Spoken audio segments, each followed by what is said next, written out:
March to the Sea and Booth Done Flea.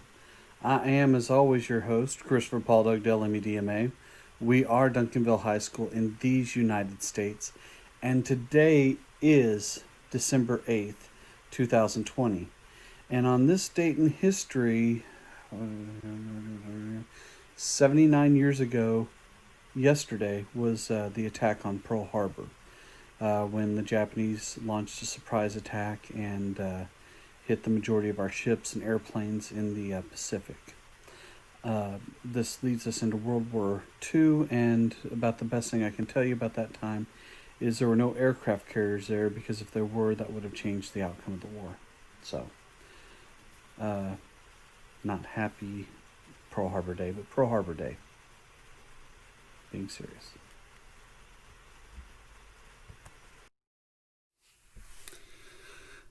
Okay, so in today's episode, we're going to go ahead and start off with African Americans. And they were seized during the war as contraband. So when the Union Army went through and they liberated the slaves, in many cases what happened is they had the slaves join the Union Army. So you would be attached. Now, to a certain extent, your status really didn't change all that much. But, once the war was over, then you were freed. But you might serve the Union Army either, burying soldiers, dead soldiers, of course, not live soldiers, burying soldiers, or cooking, or doing things around the fort. In the beginning, African Americans were not allowed to serve in the military, and even in most cases, when they were allowed to serve in the military, they weren't really seeing any combat. Now, a lot of that's going to change under the direction of General Shaw. Colonel Robert Shaw was actually put in charge of the 54th Regiment, and this is the first African American Army unit, but he, in his role, he gets them from being, more of a force that holds positions after they've already been conquered to one that goes and fights in battle. And they're really only given one attempt to prove themselves in battle, and, they unfortunately weren't able to take the Confederate fort, and they took high casualties, but it was an important moment. It was kind of an important moment in U.S. history.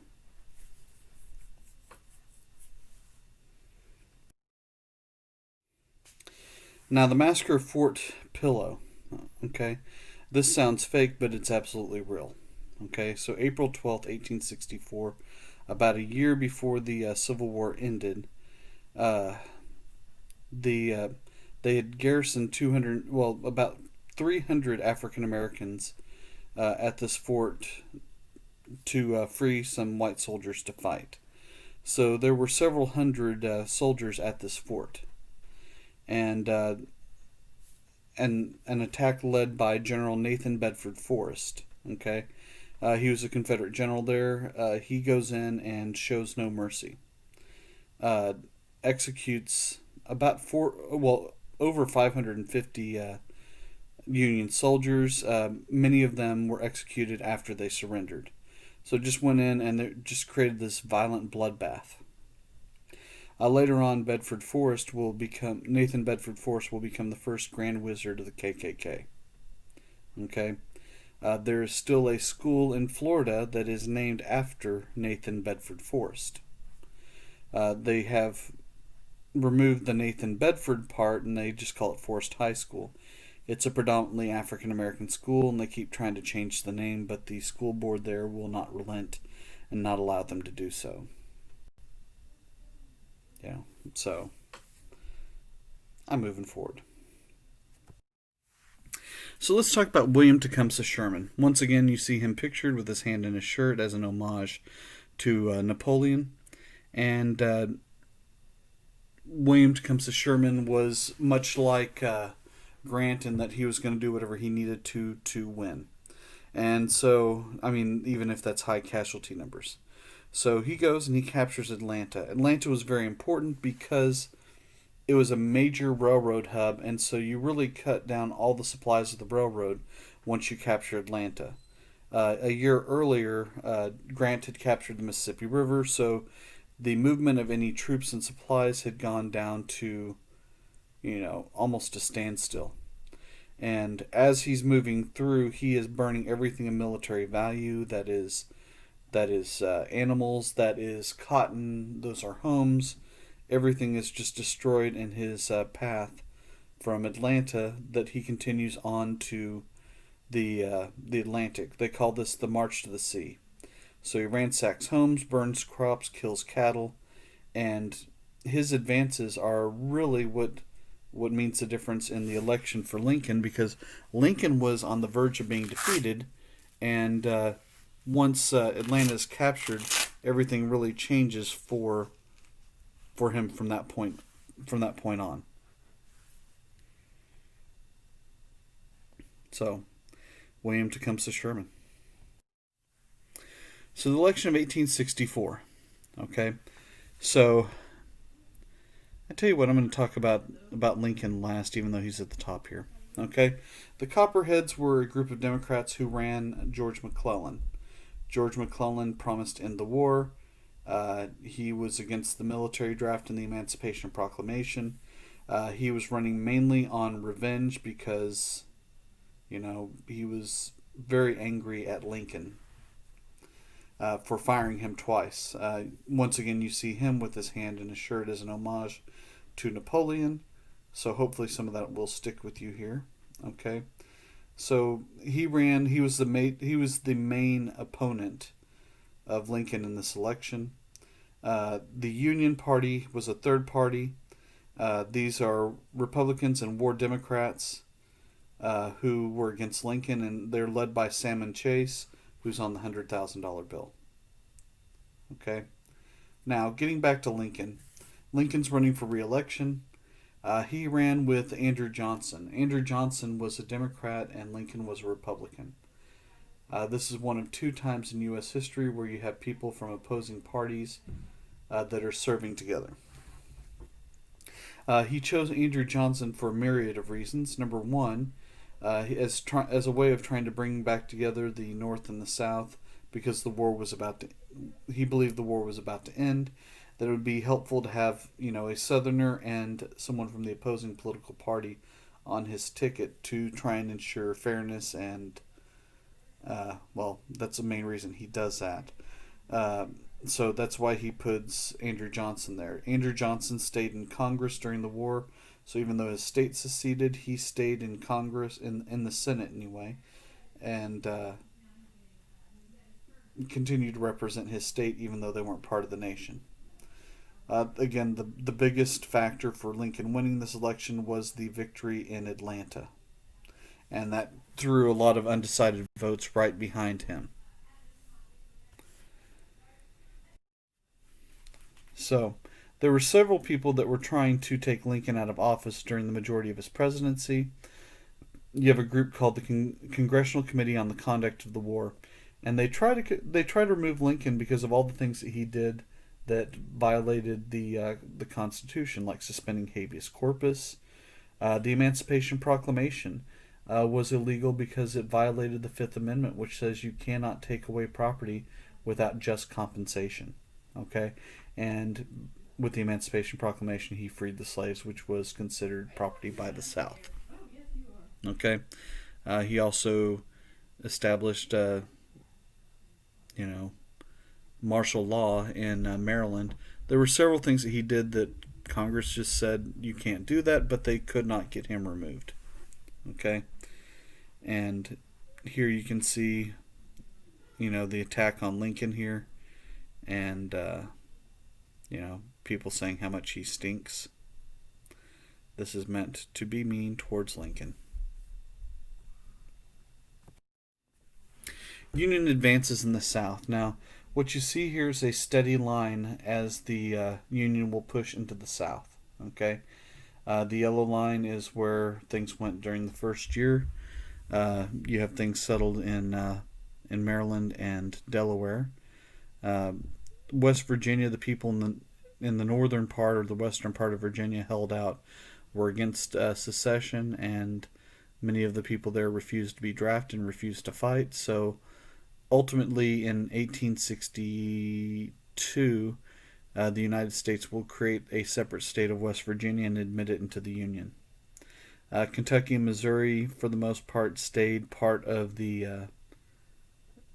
Well, there were a lot more. There were a lot more people in those states that were sympathizers to the Union than supporters of Confederacy. Remember, Confederacy had almost completely stopped in those light tan states: Missouri, Kentucky, Maryland, and Delaware. So anyway, I mean, they were about to become, non-slave holding states anyway. 1862, you can see them pouring into Tennessee, Arkansas, and pushing their way down the Mississippi River. 1863 is when Grant took Vicksburg and they cut the South in half. 1864, you can see that was cut into thirds with the capture of Atlanta and Sherman's march to the sea. And then 1865, the war was over. But we're not quite there yet.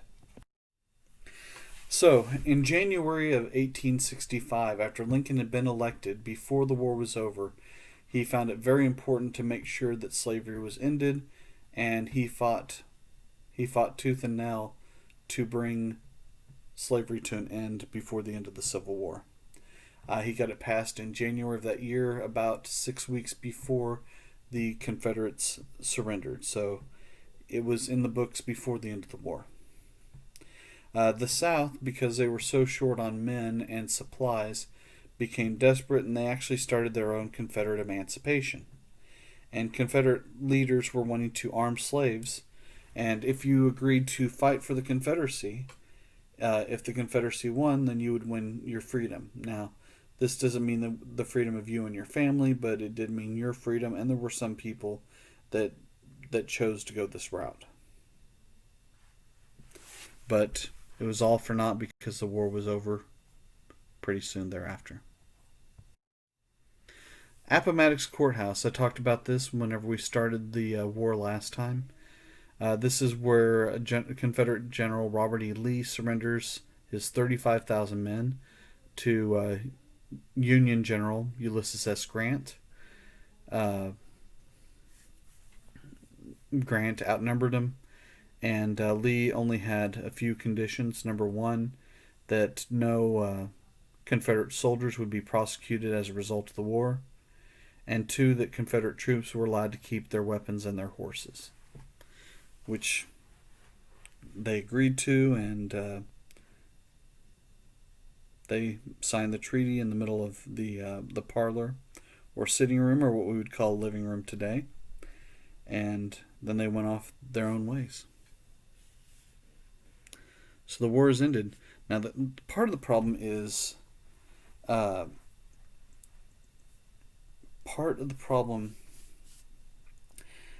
he surrendered his armies, but there were still armies that were fighting him.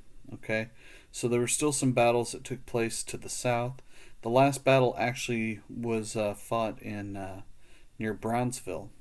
Okay, Palmito Ranch, where the Confederates won a victory there 2 months after the war was over, although the war was over. And the last Confederate forces actually would surrender on June 2nd. Jefferson Davis tries to get away in the middle of the night. Because it was a little bit cold, his wife threw a blanket over him, which was a lady's blanket. So whenever he was captured, it was reported to everyone that he left and was captured dressed as a woman. He then was put in a cell, and to humiliate him, they had one of his former slaves serve as his prison guard. So, which was considered by him to be an insult. Eventually Jefferson Davis is going to be released. His land had all been given to slaves. So he dies pretty much penniless and doesn't have any. He doesn't even have his citizenship as an American, and it's 100 years before he regains his citizenship. Long after he dies, but you know, leave it to some stupid thing in Congress to bring back someone's citizenship who's dead. It's kind of like when Jimmy Carter promoted Washington to the same rank as General Pershing because he didn't like the idea of anyone else holding a higher rank than Washington, and therefore Washington was promoted 180 years after he died. Now, more people fought in the Civil War than all other American wars combined. Okay? And part of that is because every time you kill someone either side, it goes up onto the grand tally. Okay? Now, at one point, there were over 2.5 million troops that were mobilized for the war. Okay? The North eventually would have about over 1.5 million, and the South would have under 1.1 million. Okay? Now, out of all the troops that were fighting, okay, right around 1 out of 5 Union troops were wounded and survived. 1 out of 11 troops for the South were wounded and survived. Now, as far as dying from wounds, okay, you had a 1 in 15 chance if you were fighting in the war to die from being shot. Okay, for the South, it was about 1 in 11. So 1 in 15 for the North, 1 in 11 for the South. You get shot, you're going to die. Okay, now 2.5 times as many people die from the North because of disease. Okay, so of the 620,000 people that died, nearly 415,000 of them died from disease and fighting. Okay, and in the end, it was about 1 out of every 4 people that fought in the Civil War died. $15 billion was spent in fighting this war between the North and the South, and slavery ends,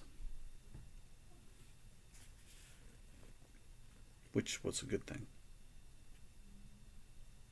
Sorry if that's too controversial for some of you people. So now the war's over.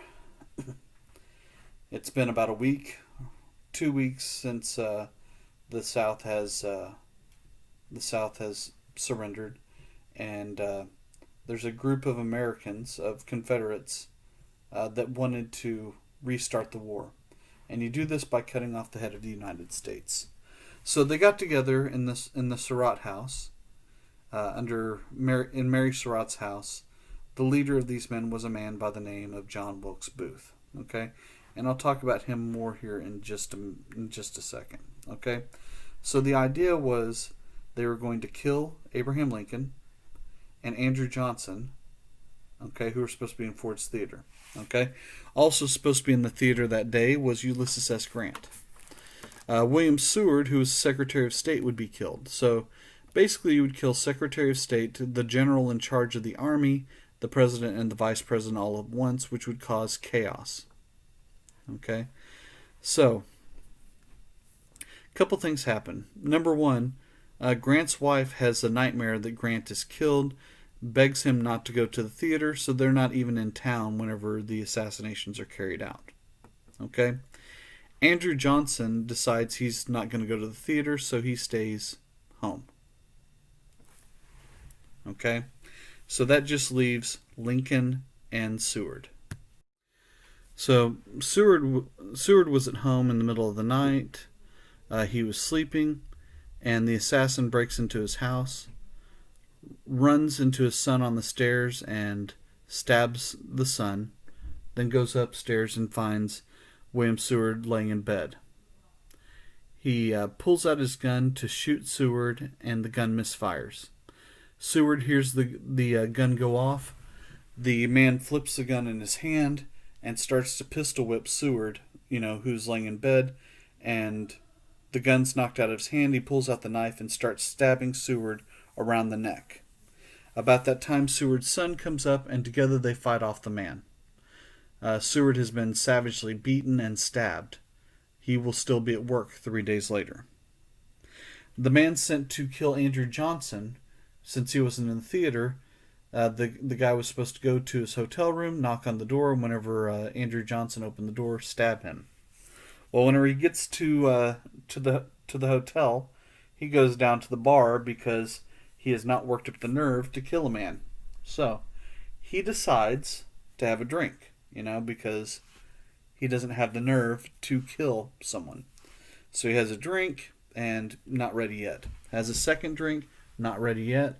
Third drink, okay, he's almost there. Fourth drink, oh, okay, I'm ready to go, but I like you guys so much, I'm just going to stay here and hang out for a minute. Has a fifth drink, and he's like, oh man, what a long day this is going to be. And he basically tells everyone what he was going to do and passes out in the bar. The next morning, he is arrested whenever it's determined that he was being honest, that he was really going to kill the vice president. This is after Lincoln was shot. Which leads us to John Wilkes Booth. Now, John Wilkes Booth was a very well-known actor of the time. Okay? If we want to do a good comparison, I would compare him to Liam Hemsworth. Okay? So you have Chris Hemsworth and Liam Hemsworth. John Wilkes Booth's brother was actually a pretty famous. He was a more famous actor than John Wilkes was. Okay?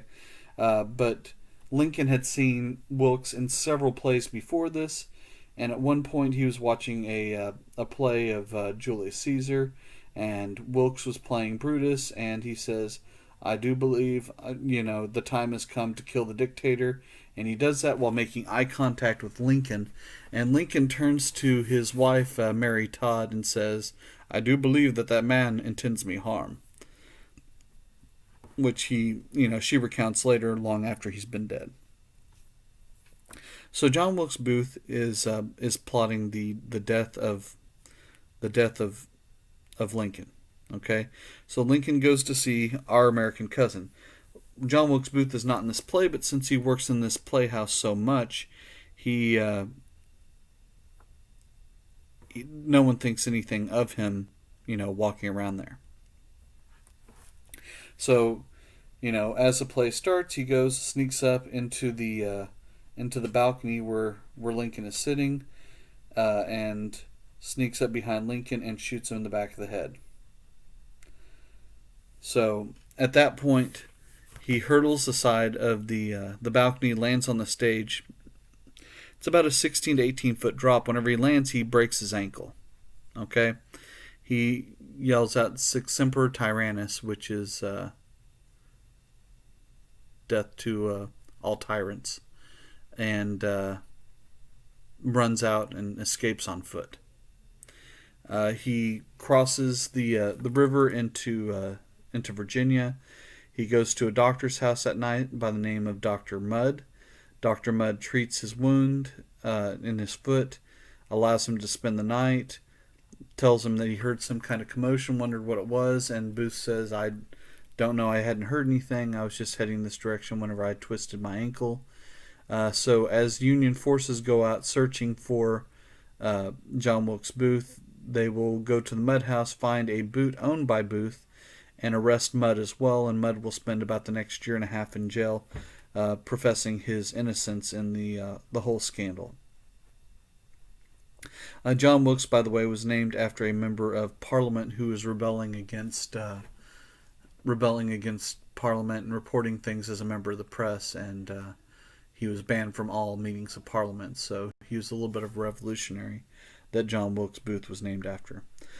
So they chased John Wilkes Booth. Eventually, they cornered him in a barn, and the barn was burned down, and he was shot and executed. So he never stands trial. The other members of his group, though, were not as lucky as he was. This is a photograph of them being hung. They basically line everyone up, including Mary Surratt, who's on the far left there being hung. And, well, this is what they do to the conspirators. The doctor's name was cleared, however, but Mary Surratt, her son, who was one of the major conspirators, and the surviving other members were all executed. Now there were some rumors that John Wilkes Booth escaped. In fact, in Granbury, there was a man who claimed to be John Wilkes Booth many years later, and he died. But you know, most people would establish his death at the dying in the barn. By the way, if you want to believe all the conspiracy crap that Lincoln had a secretary named Kennedy, and Kennedy had a secretary named Lincoln, there's no evidence that they had that. Yes, one was shot from a warehouse and was captured in a theater, and one shot in a theater and was captured in, if you want to call a barn a warehouse, then so be it. They were both killed on a Friday. That's not a really big deal. They were both killed by Southern men. Also, not really a big deal. Also, the assassins were both the same age, but most assassins are under the age of 25. So, draw all the parallels you want. Andersonville. This is a prison camp in the Confederacy that was created to hold a total of 10,000 men. But at one point they held well over 32,000 men. And one of the problems that they had is once Sherman started burning, all the crops and all the things all the crops and everything of military value, they weren't getting the supplies to Andersonville that they needed. Not only that, there was a creek that people would get water from throughout the fort. And what happened with 32,000 people is all of the boo-boo and tinkle found its way into the groundwater, so people were getting dysentery in large numbers, starving and getting sick. If you look to the guys on the right, you might compare them to people from pictures that you've seen of the Holocaust. And the truth is, you can starve anyone and make them look like that. Okay? Anyone, including me, it would take me longer than most of you because I am overweight. Okay? There was no shelter there. It was really overcrowded. There were gangs inside that would basically rob everyone as they came in. Commander Worse, who was the commandant in charge of this prison camp, kept asking for supplies, and they weren't being sent, mainly because of everything being destroyed. And he will become the only person executed for war crimes in the Civil War. So this Swedish guy who was forced into service is going to be killed because he doesn't have things to really take care of the men. There just wasn't food or anything to do that. They just kept everyone behind the gates. It's not a happy story. Now, there was a Confederate prison camp at Point Lookout, Maryland, and this one also was designed to hold 10,000 men, but nearly 50,000 were in there at one point. And at the beginning of the war, what would happen is they would do prisoner exchanges, and if you had 10,000, the other side had 10,000, you would release them. But then the Union noticed that if they kept this strategy up, that the war would last a lot longer because the Confederates actually had a smaller amount of men to fight, and as a result of this realization, some men are going to be held in camps for 2 to 3 years. And they did a lot of things intentionally to torture Confederate prisoners, like hobbling them so that they would never really be able to fight or really be able to do much again because their ankles, the ligaments in their ankles were torn, and there was a series of ways that they would do it. And I don't know, if you really want to know, ask me in the next chat and I'll talk about how they did that. So there were 4,000 Confederates that died at the prison camp in Point Lookout, Maryland. This brings us to the end of yet another day. I hope all of you are doing well. We have one more lecture this semester after this, so just hold on strong. We are almost there, okay?